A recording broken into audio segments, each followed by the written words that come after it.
नमस्कार दोस्तों, एक नई लर्निंग के साथ हाजिर हूँ और आज की लर्निंग में हम लोग एक ऐसी स्टॉक की चर्चा करने की कगार पे हैं, जिसकी वेबसाइट्स हमने पहले विजिट किया लेकिन वेबसाइट्स सही से ओपन नहीं, वो कहती है अनसिक्योर वेबसाइट्स, वो आपके सामने ही प्रेजेंट करता हूँ। यदि आप लोग समझ पाएँ तो शायद समझ लेना। ये ऐसे मैं ओपन करता हूँ तो इनकी वेबसाइट्स ओपन नहीं हो पाती, आखिर वेबसाइट्स में कुछ इन्फॉर्मेशन शायद ऊपर से नहीं दिख पाती है, नीचे कुछ इन्फॉर्मेशन कैप्चर होती है। जो कंपनी करती क्या है, रियल एस्टेट्स और लीजिंग का कामकाज देखती है। ओशवाल ग्रीनटेक लिमिटेड नाम है कंपनी का और यहाँ पे रियल एस्टेट्स को लेकर कहती है और इन्वेस्टमेंट तौर पे कंपनी का कामकाज रहा, कहती है रिजर्व जो बचा है उसको हम इंटर कॉर्पोरेट लोन में, डिपॉजिट में ये सब कामकाज करते हैं, जो कि हमारे पास इन्वेस्टमेंट से सरप्लस होता है। ये सब चीज़ों को इतने कहने के मतलब क्या है कि मैं इस कंपनी को लेकर क्यों चर्चा करेंगे। चर्चा करने के पीछे सबसे पहली बात, इस कंपनी में निवेशकों का इंटरेस्ट, जिसको हम नंबर ऑफ शेयर होल्डर कहते हैं, वो आज भी पता है कितना है? करीब 2.5 लाख से ज़्यादा निवेशकों का पैसा लगा हुआ है। और ये तो सितंबर तक की डेटाबेस था। अक्टूबर में कितना लगा, नवंबर में कितना लगा, अब दिसंबर में कितना लगा, ये तो अलग मामला है। दिसंबर में डेटा आएगा, जो ये तो कट ऑफ टाइम की डेटाबेस होती है। आज भी 2.5 लाख निवेशकों का इंटरेस्ट होने के बावजूद भी आज भी स्टॉक अंडर वैल्यूड है। करंट मार्केट की प्राइस बुक वैल्यू से केवल 56% ही चढ़ा है। तो क्या कहना इसको लेकर? क्या हायर टू हायर जो कि 70 रुपए तक गया था, लोअर 24 पे गया था। 24 रुपए से आप यदि 54 रुपए को देखें तो मल्टी बैगर साबित हो गया। एक साल के दौरान की बात करें, यदि 24 से आप 70 को देखते हैं तब भी मल्टी बैगर साबित हो जाती है और बेटर कहती है। इंट्रिंसिक वैल्यू बहुत कम है, 16 रुपए के आसपास, जो कि बुक वैल्यू से कंपैरिजन करने पर काफी छोटा सा वैल्यू। जबकि इस कंपनी में निवेशकों की बात म देखें, अर्निंग पर शेयर के बेस पे, तो जो कंपनी 36 पैसे पर शेयर कमाती है, उसको खरीदने की भीड़ कितनी है? 153 गुने की। एवरेज जो मार्केट की अलग दुकानें हैं, स्टॉक है, उस स्टॉक में केवल 24 गुने की भीड़ है और यहाँ पे 153 गुने की भीड़ की बात। नंबर ऑफ शेयर में हमेशा हाईलाइट करता हूं, 25 करोड़ 70 लाख दर्ज करती है, जिसकी वजह से मार्केट कैप करीब 1400 करोड़ बनती। 25 करोड़ 70 लाख शेयर में प्रमोटर हैंड की जो कंट्रोल है, वो करीब 70% दर्ज करती। जहां पे आरओसी और आरओई की बात करना ठीक नहीं लगता, छोड़ते हैं। तो आखिर ये बातें तो हम जानते हैं जी, फिर आप कहना क्या चाहते हो? कहना चाहते हैं ये, जो निवेशकों का इंटरेस्ट के माने तो कंपनी का खुद का रिस्क क्या कहती है, उसमें हम लोग रिस्क एनालिसिस को करेंगे कि आखिर कंपनी कितनी पैसे कमाती है, क्या सेल्स के बेसिस पे दिखाती है या रिसीवेबल्स के बेसिस पे दिखाती है, या उसमें परसेंटेज कुछ और नहीं दिखाती, उसमें आउटपुट के हिसाब से क्या रिटर्न क्रिएट कर पाती है। और आने वाले समय में जिस हिसाब से पिछले कुछ सालों में बेटर रिटर्न क्रिएट किया है, पिछले एक साल में 100% से ज़्यादा, तो क्या आने वाले समय में काफ़ी ज़्यादा मल्टी बैगर हो सकता है, जहाँ पे 5 साल में 500% बढ़ गया प्राइस स्टॉक को लेकर के। और हमेशा कोई ना कोई प्रॉफिट बुकिंग हुआ है और निवेशकों का इंटरेस्ट लगातार बढ़ती ही जा रही है। जब हम कुछ निवेशकों का इंटरेस्ट देखें, इस कंपनी में निवेशकों का इंटरेस्ट देखिए, पहले 2 लाख लोग हुआ करते थे, निवेशक आजकल 2.5 लाख हैं। लगातार बढ़ रही है ना निवेशकों का इंटरेस्ट। तो क्या कहना चाहिए? चलिए हम जानने की कोशिश करते हैं फाइनेंशियल पोजीशन को और रिस्क एनालाइज करेंगे, कंपनी का खुद का बिजनेस मॉडल से रिस्क क्या बनती है और रिस्क के बेसिस पे जो मार्केट की एक्सपेक्टेशन है वो क्या दर्ज करती है। यहाँ पे फाइनेंशियल पोजीशन को लेकर जब हमने देखा, तो वो कहती है कि इस यहाँ से लेकर वहां तक आप क्या कर रहे हो? बेटर कर रहे हो 8% सेल्स को लेकर। जबकि प्रॉफिट को लेकर कहती है हम तो लॉस मेकिंग थे और लॉस मेकिंग से प्रॉफिट में कन्वर्ट हुए। तो बेटर ही अच्छी बात है।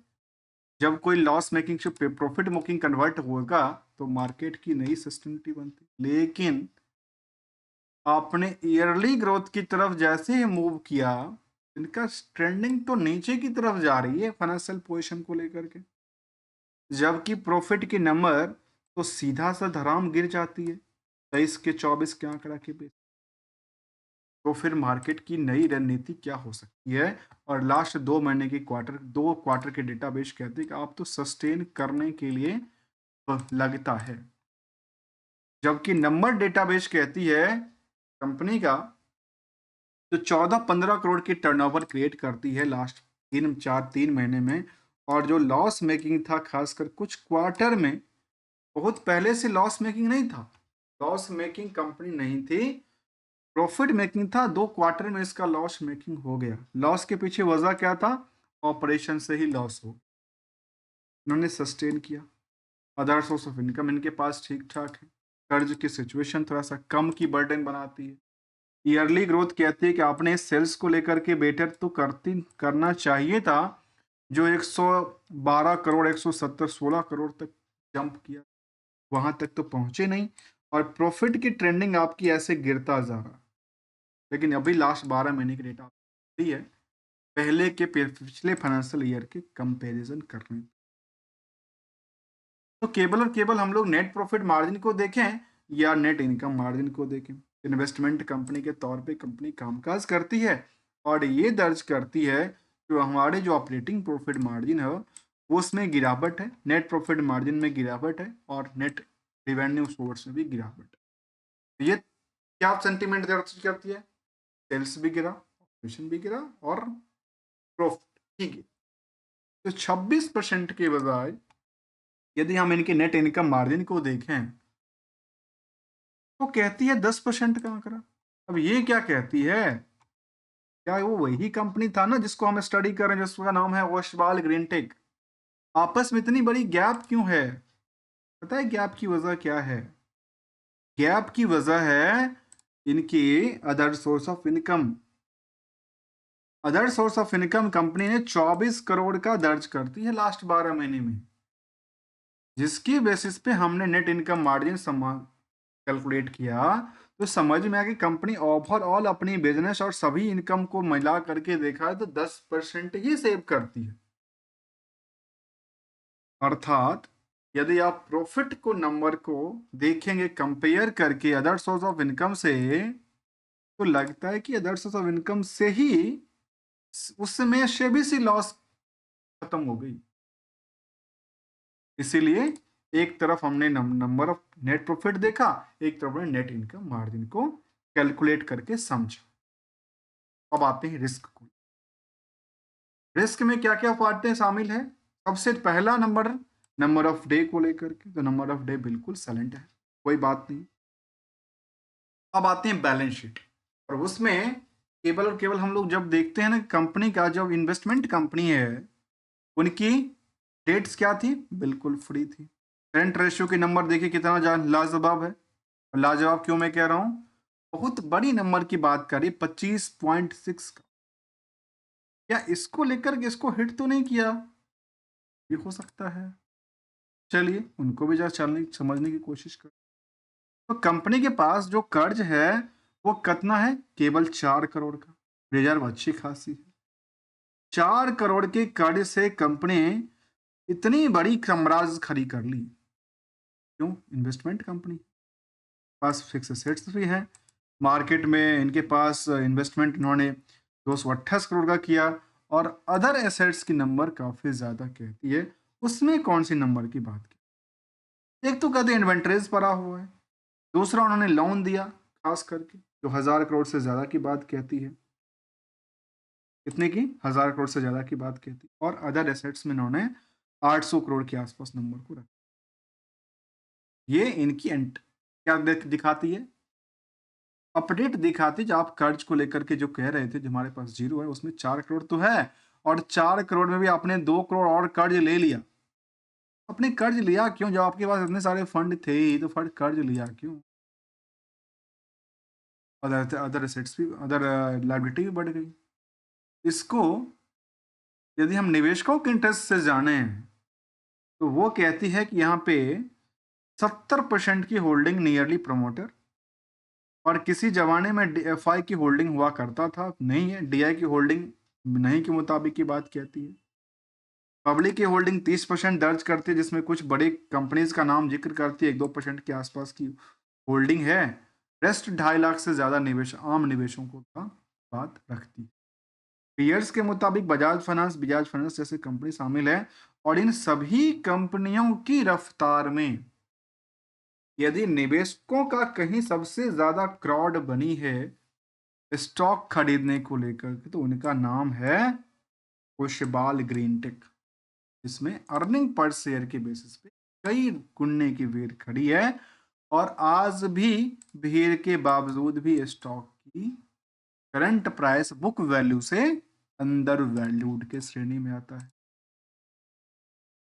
तो क्या कंपनी ने जब प्रॉफिटेबिलिटी कभी बुक किया था तो कुछ दिया था? 2022 में डिविडेंड दिया था, जबकि कंपनी ने प्रॉफिट 23 में बुक किया था, तो बिल्कुल 23 में बुक किया था 37 करोड़ की। तो फिर 23 में नहीं दिया, 24 में नहीं दिया, अभी 25 का तो कोई आंकड़ा आया नहीं ना, कुछ तो इंटरम। चलिए कोई बात नहीं, तो ये हमने दर्ज किया।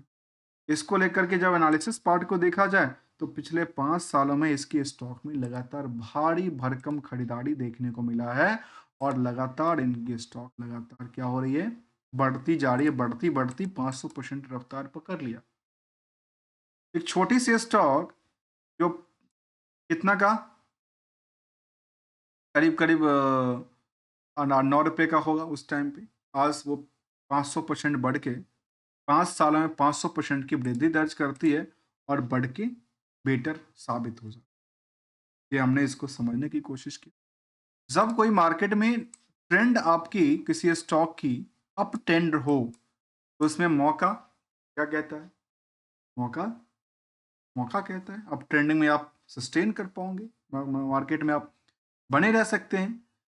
और जब आपकी ट्रेंडिंग किस में हो, डाउनग्रेड में हो, तो उसमें एसएल करना चाहिए। और मार्केट जब इसी रफ्तार से चले, जब market up down up down up down के सिचुएशन में चले, तो मौका देख करके प्रॉफिट बुक करते रहना चाहिए, और अपने लॉस को मिनिमाइज भी करते रहना चाहिए। क्योंकि यहाँ भी सोचने वाली बात है, यदि आज मार्केट में डिमांड है तो आज यहाँ भी कोई ना कोई तो बेच रहा है, कोई ना कोई प्रॉफिट निकालने के लिए आतुर है।